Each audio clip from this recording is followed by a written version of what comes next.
ನಾವು ಒಂದು ವೇದ, ಭಾಗವತ, ಉಪನಿಷತ್ತು, ರಾಮಾಯಣ, ಭಗವದ್ಗೀತೆ ಈ ರೀತಿ ಶ್ರೇಷ್ಠ ಗ್ರಂಥಗಳನ್ನ ಓದ್ತೀವಿ. ಹೌದು.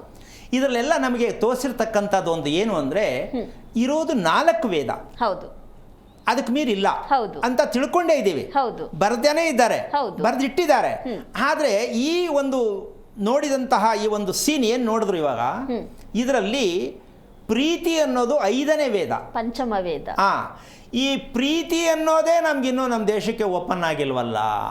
ಅಲ್ಲ, ಲವ್ ಮಾಡಿ ಮದುವೆ ಮಾಡ್ಕೊಂಡಿಲ್ವಾ ಅಂದ್ರೆ ನಾನೇನು ಹೇಳೋಕ್ಕಾಗಲ್ಲ ಅಲ್ವಾ. ಲವ್ ಮಾಡಿ ಮದುವೆ ಮಾಡ್ಕೊಂಡಿದ್ದೀವಿ, ಇಷ್ಟಪಟ್ಟು ಮದುವೆ ಮಾಡ್ಕೊಂಡಿದ್ದೀವಿ, ಮಂತ್ರ ಹೇಳಿ ಮದುವೆ ಮಾಡ್ಕೊಂಡಿದ್ದೀವಿ, ದೇವಸ್ಥಾನಕ್ಕೆ ಹೋಗಿ ಮದುವೆ ಮಾಡ್ಕೊಂಡಿದ್ದೀವಿ. ಪ್ರೀತಿ ಎಲ್ಲೈತೆ ಗೊತ್ತಿಲ್ಲ, ಗುಡಿಲೇ ಬಿಟ್ಟು ಬಂದ್ಬಿಟ್ಟವ್ರು ಅವರು. ಯಾಕೆ ಅಂದರೆ ನಾವು ತಿಳ್ಕೊಂಡಿರೋದು, ಓದಿರೋದು, ಎಲ್ಲರೂ ಹೇಳ್ತಿರೋದು ಅದು ಯಾವುದು ಇಲ್ಲ ರೀ ಜೀವನ, ಅದರಲ್ಲಿ ಏನಿಲ್ಲ, 0 ಏನೆಲ್ಲ ಹೇಳ್ತಾರೆ, ಯಾವುದೇ ವೇದ ಉಪನಿಷತ್ತು ಸುಳ್ಳಲ್ಲ. ಭಗವಂತನಿಗೆ ಸಮೀಪವಾಗಿರ್ತಕ್ಕಂಥ ಶ್ರೇಷ್ಠ ಗ್ರಂಥಗಳವು. ಅದು ಮುಟ್ಟೋ ಯೋಗ್ಯತೆ ನಮಗಿಲ್ಲ, ಅದನ್ನು ಕೇಳೋ ಯೋಗ್ಯತೆ ನಮಗಿಲ್ಲ. ಕಾರಣ ನಮ್ಗೆ ಅರ್ಥನೇ ಗೊತ್ತಿಲ್ಲ, ಬದುಕಿನ ಅರ್ಥನೇ ಗೊತ್ತಿಲ್ಲ. ಕಾರಣ ಭಗವಂತ ಕೊಟ್ಟಿರ್ತಕ್ಕಂಥ 2 ವಿಡಿಯೋ ಕೊಟ್ಟಿದ್ದ ನಮಗೆ. ಯಾವುದು ವಿಡಿಯೋ? ಕಣ್ಣುಗಳು. 2 ಕಣ್ಣನ್ನು ಬಳಸೋದು ತಿಳ್ಕೊಂಡ್ಬಿಟ್ಟಿದ್ರೆ ಸಾಕಾಗಿತ್ತು. ಅದಕ್ಕೆ ಇದನ್ನು ತೋರಿಸಿದ್ದು. ಯಾಕೆಂದರೆ ಕಣ್ಣಲ್ಲಿ ಕಣ್ಣಿಟ್ಟು ನೋಡೋದು ಅಂದರೆ ಅದೇನು ಅದು ಬೋಡಿ ಅದೇನು ದೊಡ್ಡ ವಿಷಯನಾ ಅಂದರೆ ನಾನೇ ಹೇಳೋಕ್ಕಾಗತ್ತೆ? ಕಣ್ಣಲ್ಲಿ ಕಣ್ಣನ್ನು ಕಲಿಸೋದು ಅಷ್ಟು ಸುಲಭದ ವಿದ್ಯೆ ಅಲ್ಲ. ಅಂದರೆ ಅದು ಕಲಿಸೋದು ಬಂದಿದೆ ಅಂದರೆ ಗಂಡ ಹೆಂಡತಿ ಸದಾ ಜೋಡಿಯಾಗೇ ಇರ್ಬೋದು. ಯಾವಾಗಲೂ ಕಣ್ಣನ್ನು ಕಲ್ಸ್ಕೊಂಡಿರೋಕ್ಕಾಗತ್ತಾ ಅಂದ್ಕೊಂಡು ನಾನು ಉತ್ತರ ಕೊಡೋಕ್ಕಾಗಲ್ಲ. ಕಾರಣ ಏನಪ್ಪ ಅಂದರೆ ನಮ್ಮ ಹೃದಯಕ್ಕೆ ಬೇಕಾಗಿರ್ತಕ್ಕಂಥದ್ದು ಪ್ರೀತಿ ಕಣ್ಣಿನ ಮೂಲಕವಾಗೇ ಹೋಗಬೇಕು. ಆವಾಗ ಹೃದಯದಲ್ಲಿ ಧೈರ್ಯ ಉತ್ಪತ್ತಿ ಆಗತ್ತೆ. ಹೃದಯಕ್ಕೆ ಔಷಧಿ ಯಾವುದು ಅಂದರೆ ಧೈರ್ಯ. ಹೃದಯಕ್ಕೆ ಔಷಧಿ ಯಾವುದು? ಧೈರ್ಯ. ಆ ಧೈರ್ಯ ಎಲ್ಲಿಂದ ಬರಬೇಕು? ಕಣ್ಣಿನ ಮೂಲಕವಾಗಿ ಬರಬೇಕು, ಪ್ರೀತಿಯ ರೂಪದಲ್ಲಿ. ಇದು ರೀ ನಮ್ಮ ಹೃದಯ. ಎಲ್ಲರೇ ಮಾಡ್ಕೋತಾ ಇದ್ದೀವಿ, ಮಕ್ಕಳಿಗೆ ಹೇಳ್ಕೊಟ್ಟಿದ್ದೀವ ನೋಡ್ರಿ. ಮಕ್ಕಳಿಗೂ ಹೃದಯ ಎಲ್ಲಿದೆ ಅಂತ ಹೇಳ್ಕೊಟ್ಟಿಲ್ಲ ನಾವು. ಹೃದಯ ಹೆಂಗೆ ಬಳಸಬೇಕು ಅಂತ ಹೇಳ್ಕೊಟ್ಟಿಲ್ಲ. ಧೈರ್ಯವಾಗಿರು, ಯಾಕೆ ಹೆದರ್ಕತ್ತೀಯ ಅಂತ ಹೇಳ್ತೀವಿ. ಧೈರ್ಯ ಎಲ್ಲಿರೋದು? ಹೃದಯದಲ್ಲಿರೋದು. ಆ ಹೃದಯದಲ್ಲಿ ಧೈರ್ಯ ತಗೋಬೇಕಾದ್ರೆ ಏನು ಬೇಕು? ಮಕ್ಕಳಲ್ಲಿ ಪ್ರೀತಿ ಇರಬೇಕು. ನಿಮಗೆ ಮಕ್ಕಳ ಮೇಲೆ ಪ್ರೀತಿ ಇರಬೇಕು, ಮಕ್ಕಳು ನಿಮ್ಮ ಮೇಲೆ ಪ್ರೀತಿ ಇರಬೇಕು, ಗಂಡ ಹೆಂಡತಿ ಮೇಲೆ ಪ್ರೀತಿ ಇರಬೇಕು. ಇಲ್ಲಿ ಏನಾಗ್ತಾ ಇದೆ, ಹೃದಯಕ್ಕೆ ಒತ್ತಡ ಏನಾಗ್ತಾ ಇದೆ ಅಂದ್ರಮ್ಮ, ವಯಸ್ಸಿಗೆ ಬರ್ತಕ್ಕಂತಹ ಸನ್ನಿವೇಶವನ್ನು ತಂದೆ ತಾಯಿಗಳಾದರೂ ಗುರುತಿಸ್ತೇ ಇರತಕ್ಕಂಥ ವಿಚಾರಕ್ಕೆ ರಾತ್ರಿ ಚರ್ಯೆಯನ್ನು ಯಾರ ಮಕ್ಕಳನ್ನು ಗಮನಿಸಲ್ವೋ, ರಾತ್ರಿ ಚರ್ಯೆಯಲ್ಲಿ ನಮ್ಮ ಮಗ, ತರುಣಾವ್ಯವಸ್ಥೆಯಲ್ಲಿರುವ ಮಗ, ತರುಣಾವ್ಯವಸ್ಥೆಯಲ್ಲಿರುವಂಥ ಮಗಳು, ಇರ್ತಕ್ಕಂಥ ವಯಸ್ಸಿಗೆ ಬಂದಿರುವಂಥ ಮಗ ಮಗಳು ಮನೆಯಲ್ಲಿದ್ದಾರೆ ಅಂದ್ಕೊಂಡಿದ್ದಾರೆ.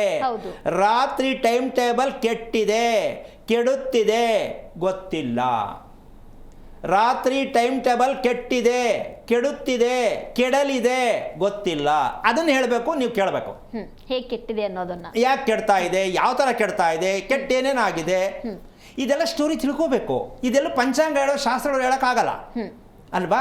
ಅದಕ್ಕೋಸ್ಕರವಾಗಿ ವಿಷಯ ಏನಪ್ಪ ಅಂದರೆ, ಏನು ಕೆಟ್ಟಿದೆ ಹಾಗಾದರೆ ಅಂದರೆ, ರಾತ್ರಿಯನ್ನು ಬಳಸುವುದನ್ನು ನೀವು ಕಲ್ತಿಲ್ಲ, ಅವ್ರಿಗೂ ಕಲಿಸಿಲ್ಲ. ಏನು ಕಲಿಬೇಕಿತ್ತು? ರಾತ್ರಿಯನ್ನ ಬಳಸುವುದು. ಯಾಕೆ ಬಳಸಬೇಕು ಅಂದರೆ, ದೇಹಕ್ಕೆ ಶಕ್ತಿ ಬೇಕು. ದೇಹದಲ್ಲಿ ಯಾವಾಗಲೂ ಕುತ್ಕೋಬೇಕು, ಸುಸ್ತಾಯ್ತು, ಬೇಜಾರಾಯ್ತು ಅಂತ ಅನ್ಬಾರ್ದು. ಇದು ಬೇಕಾ ಬೇಡವಾ? ಬೇಕೇ ಬೇಕು. ಇದು ಬೇಕು ಅಂದರೆ ರಾತ್ರಿನ ಚೆನ್ನಾಗಿ ಬಳಸೋದು ಕಲ್ತ್ಕೊಳ್ರಿ. ಇದು ನಿಜವಾಗಿ ಹೃದಯ ನಿಮ್ಮದೇ ಆಗತ್ತೆ. ಇದು ಬಳಸೋದು ಕಲ್ತಿಲ್ಲ, ಅದಕ್ಕೆ ಹೃದಯ ಹೊರಗೆ ಬರ್ತಾ ಇದೆ. ಈಗ ಹಿಡ್ಕೊಳಕ್ಕೆ ಹೋದ್ರೆ ಹೋಗಲ್ಲ ಒಳಕದು. ಹಂಗೆ ತಾನೆ ಇವಾಗ. ಅಯ್ಯೋ ತೋರ್ಸೋದು ನೋಡೋಕ್ಕೆ ಒಂದು ಚಂದ ಅಲ್ಲ, ಭಯ. ಅಯ್ಯೋ ಇನ್ಬತ್ತಾಯ್ತಾ ಅಂತ ಬಂದ್ಬಿಡ್ತು ಅವಾಗಲೇ. ಏನಿಲ್ಲ, ಒಳಗಡೆ ಕಳ್ಸೋಕ್ಕಾಗಲ್ಲ. ನೀವು ಹಿಡ್ಕಂಡೇ ಕೂತಿರ್ಬೇಕು. ಈ ಕೈ ಹಿಡ್ಕೊಳ್ಳ. ಎಂಥ ಅನ್ಯಾಯ ಜೀವನ ರೀ ಇದು. ಯಾವ ಪುರುಷಾರ್ಥಕ್ರಿ ಬದುಕು?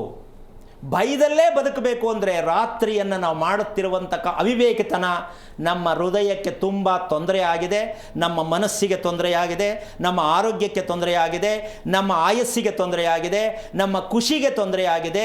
ರಾತ್ರಿಯನ್ನು ಬಳಸುವ ವಿಧಾನ ಪ್ರಪಂಚದ ಇತಿಹಾಸದಲ್ಲಿ ಕಥೆಗಳನ್ನ ಓದ್ಕೊಂಡು ಕಾಲ ಕಳೀತಾ ಇದ್ದೀವಿ. ರಾತ್ರಿ ಬಳಸೋದು ನಮಗೆ ಗೊತ್ತಿಲ್ಲ ಅಂದರೆ, ರಾತ್ರಿಯ ಪ್ರಥಮ ಜಾವ ಯಾವುದಿರ್ಬೋದಮ್ಮ? ರಾತ್ರಿಯ ಪ್ರಥಮ ಜಾವವನ್ನು ಯಾರು ಬಳಸ್ತಾರೋ ಅವರೇ ಲಕ್ಕಿ, ಅದೃಷ್ಟವಂತರು, ಆರೋಗ್ಯವಂತರು, ಆಯುಷ್ವಂತರು. ಹೃದಯ ನಿಮ್ಮದು, ಕಿಡ್ನಿ ನಿಮ್ಮದು, ಮೆದುಳು ನಿಮ್ಮದು, ಎಲ್ಲ ನಿಮ್ಮದೇ. 6ರಿಂದ 7 ಗುರುಗಳೇ? 6ರಿಂದ 7 ಗಂಟೆ ಅದು ಪ್ರಥಮ ಜಾವ. ರಾತ್ರಿಯ ಪ್ರಥಮ ಜಾವವನ್ನು ಮಕ್ಕಳಿಗೆ ಕಲಿಸುವುದು, ನೀವು ಬಳಸುವುದನ್ನು ಕಲಿತಾಗ ಮಕ್ಕಳು ಸೇಫ್. ಹೆದರ್ಕೋಬೇಡಿ ಜೀವನದಲ್ಲಿ. ಏನೋ ಬಂದ್ಬಿಟ್ಟಿದೆ, ನಮ್ಮ ಮಕ್ಳಿಗೆ ಬಂದ್ಬಿಡುತ್ತಾ, ನನಗೆ ಬಂದ್ಬಿಡುತ್ತಾ, ದಯವಿಟ್ಟು ಯಾರು ಹೆದರ್ಕೋಬೇಡಿ. ರಾತ್ರಿ ಊಟ ನಿಲ್ಲಿಸಿ, ನಿಮ್ಮ ಮಕ್ಕಳನ್ನ ರಾತ್ರಿ ಕೂರಿಸಿ ಓದೋದನ್ನ ನಿಲ್ಲಿಸಿ, ಬೆಳಿಗ್ಗೆ 3:30ಗೆ ಏಳಿಸಿ, ಮಕ್ಕಳು ಎಷ್ಟು ಆರೋಗ್ಯವಾಗಿರ್ತಾರೆ, ಎಷ್ಟು ಧೈರ್ಯವಾಗಿರ್ತಾರೆ, ನೀವೆಷ್ಟು ನೆಮ್ಮದಿಯಾಗಿರ್ಬೋದು. ಬೆಳಿಗ್ಗೆ 3:30 ನಿಮ್ಮ ಮುಹೂರ್ತ ಫಿಕ್ಸ್. ಆ ಮುಹೂರ್ತದಲ್ಲಿ ಏನೇನಿರುತ್ತೆ ಅಂತ ವಿಚಾರ ಏನಂದ್ರೆ, ನಿಮಗೆ ಬೇಕಾದ ದೇವರು ಸ್ಥಾಪನೆ ಆಗತ್ತಂತೆ ಆ ಸಮಯದಲ್ಲಿ. ನಮಗೆ ಬೇಕಾದ ದೇವರು ಸ್ಥಾಪನೆ, ನಿಮ್ಗೆ ಯಾವ್ದಿಷ್ಟ ಸ್ಥಾಪನೆ ಆಗತ್ತಂತೆ. ಅಲ್ಲಿ ಬರ್ತಕ್ಕಂಥ 3 ಗ್ರಹಗಳು ಬರ್ತಾರೆ. ಇದು ಪಂಚಾಂಗದಲ್ಲಿರೋ ಗ್ರಹಗಳಲ್ಲ, ನೀವು ಕೇಳ್ತಿರಲ್ಲ, ಅದಲ್ಲಿ ಕೇಳ್ಕೊಳ್ಳಿ.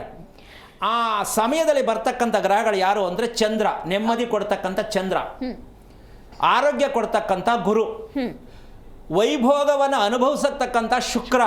ಯಾರಿಗುಂಟು ಯಾರಿಗಿಲ್ಲ ರೀ. ಈ 3 ಗ್ರಹಗಳು ಸದಾ ನಿಮ್ಮ ಬಳಿಯಲ್ಲಿರುತ್ತೆ. ನೀವು ಕಾಲತ್ರ ನಿಲ್ಲಿಸಿ, ಜಾಡಿಸಿ, ಒದ್ದು, ಕಂಬಳಿ ಒದ್ಕೊಂಡು, ಸೂರ್ಯೋದಯ ಆದಮೇಲೆ ಎದ್ದು, ಅವ್ನಿಗೆ ಇನ್ನೇನು ಕೆಲಸ ಇಲ್ಲ, ಸೂರ್ಯನಿಗೆ ಬೇಗ ಬಂದ್ಬಿಟ್ಟು ಅವನೇನು ಬೈಕೊಂಡು ಹೋಗ್ತಕ್ಕಂಥ ಮಟ್ಟದಲ್ಲಿ ಮಕ್ಕಳು ಸಾಕ್ತಾ ಇದ್ದೀವಿ. ನಾವು ಅದನ್ನೇ ಮಾಡ್ತಾ ಇದ್ದೀವಿ. 11 ಗಂಟೆಗೆ ಸ್ನಾನ ಮಾಡೋದು, 12 ಗಂಟೆಗೆ ಸ್ನಾನ ಮಾಡೋದು. ಹೃದಯ ನಿಮ್ದು ಆಗಲ್ಲ ರೀ, ಇದಕ್ಕೆ ಔಷಧ ಇಲ್ಲ ರೀ. ನಿಮ್ಮ ಹೃದಯ ನಿಮ್ಮದೇ ಆಗಬೇಕು. ನಿಮ್ಮ ದೇಹದಲ್ಲಿರ್ತಕ್ಕಂಥ ಪ್ರತಿ ಭಾಗಗಳು ನಿಮ್ಮದೇ ಆಗಿರಬೇಕು.